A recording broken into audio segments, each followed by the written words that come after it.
it's okay to not be okay. And I think that people need to repeat that often.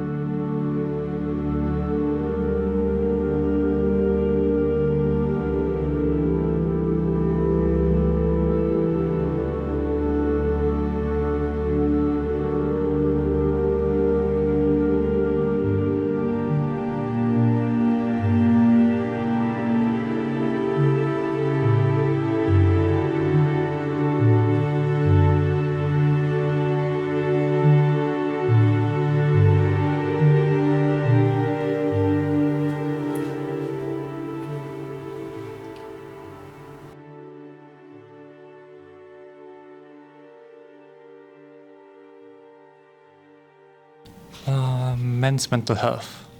I think that mental health, from a man's perspective, is kind of difficult to deal with. It's quite difficult because often people don't realize the pressures a man has to face when it comes to whether that be the responsibility to the family, responsibilities to themselves or to their careers. I would say a lot of men, they're too embarrassed to come forward and explain their issues.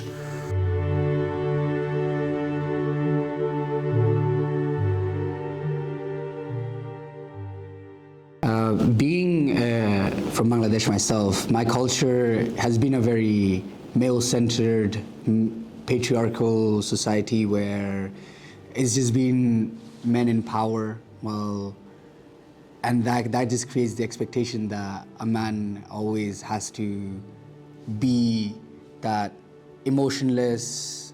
There's a lot of men who want to speak up, but they're too afraid to speak up because of the way they think they're gonna get judged by their society themselves, by their elders, youngers, basically pretty much men. I was born into a Muslim religion, and my parents really used to take it difficult, the fact that I wasn't very good at school and a very slow learner, and they couldn't take the fact that I couldn't study because most people were obviously pushing, most parents were pushing for their children to study, to become doctors and teachers and so forth.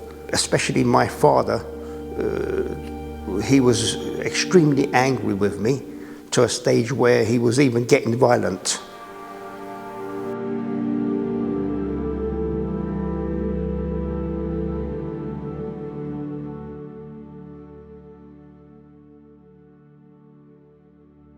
I've been diagnosed with depression actually when I moved to Norway, and my family were like, "Oh no, it's nothing, and I've been saying to them like, "Oh, but I'm so fucking depressed. Like, what can I do?" You know. So I got diagnosed, and then after that, I knew that there really was something wrong. And I didn't really talk to anyone about it after. I just knew that I had depression. I was like, oh, okay, I'll just deal with it myself, since that's how I've been doing everything for most of my life, basically. And yeah, the fact that people really don't want to, well, people as in men, don't really want to talk about mental health comes from that sort of mentality that you have to do things alone. If you ask for help, it's kind of like you have a weak mental. Yeah. And I've had like several fights with my parents, with family members about the way like I want to express myself. Just the fact that they would always be like, "Oh, you're a man, you cannot pierce your ear, or you cannot paint your nail, or you cannot like grow your hair out long." Those things always used to frustrate me as a child, and I can see how this can take a toll on your mental health when you're not allowed to do what makes you happy.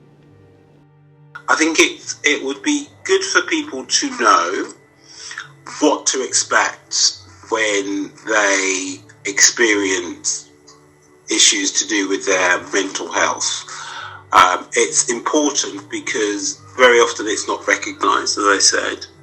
I also think it's important for us as a group in the community to distinguish those situations which require urgent medical healthcare interventions.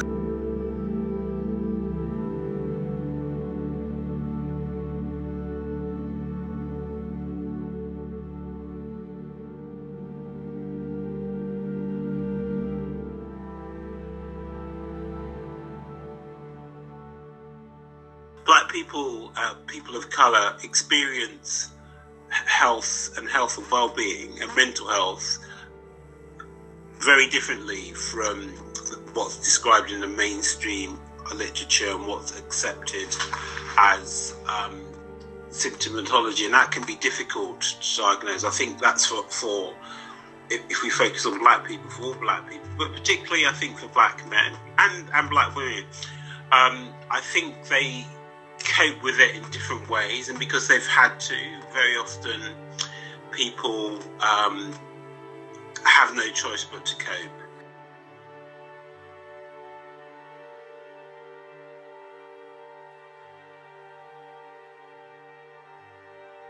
I believe that Bangladesh is improving now that the age of the internet and ideas get spread around more easily. I think that us as a country, we have started to become more accepting of just mental health to begin with, and specifically like depression, or just depression related to like your society around you. Maybe we need to learn from these people rather than discriminate between them. Since nowadays on the internet you see a lot of people advocating for mental health, and especially for the men's now. So yeah, as long as mental health is being talked about and we don't shame other men for speaking up about their experiences with depression, mental health, all that, I think that we're in a good pace to get people to start talking about it more, and yeah, hopefully the problem of men not speaking about their problems will go away sometime soon. And one of the psychological competencies I now have is recognizing when I need to take myself out of a situation, and also recognizing things I need to do to keep myself mentally safe. And I think that's a skill that we need to teach people.